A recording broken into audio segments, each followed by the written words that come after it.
13 जून की सुबह इजराइल के 200 फाइटर जेट्स ने ईरान के 100 ठिकानों पर 330 बम गिराए थे। अब दोनों देशों में जंग।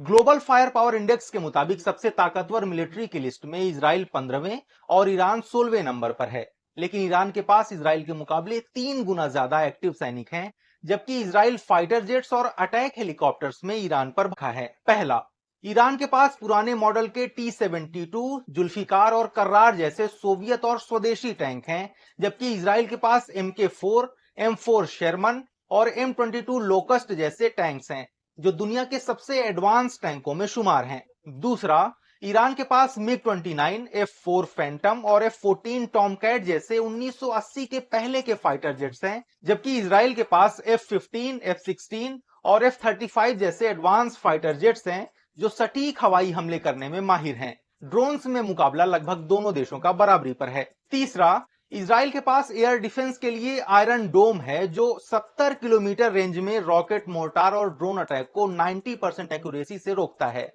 इसके अलावा एरो सिस्टम है, जो 2400 किलोमीटर तक की बैलिस्टिक मिसाइलों को रोक सकता है। ईरान के पास S-300, बावर 373 और 9 डे जैसे पुराने डिफेंस सिस्टम हैं। और चौथा, ईरान के पास पश्चिम एशिया में 3000 से ज्यादा बैलिस्टिक मिसाइलों का सबसे बड़ा जखीरा है।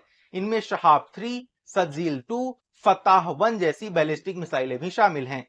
वहीं इजराइल के पास जेरिको 3, रैम्पेज और स्पाइस 2000 जैसी बैलिस्टिक मिसाइलें हैं। लेकिन सिप्री और FAS की रिपोर्ट्स में दावा किया गया है कि इजराइल के पास 100 से 200 तक परमाणु हथियार हैं। दूसरी तरफ ईरान परमाणु बम बनाने के करीब है, लेकिन अभी बना नहीं सका है कि अगर दोनों के बीच जंग हुएंगे और भारत का रुख किस तरफ होगा।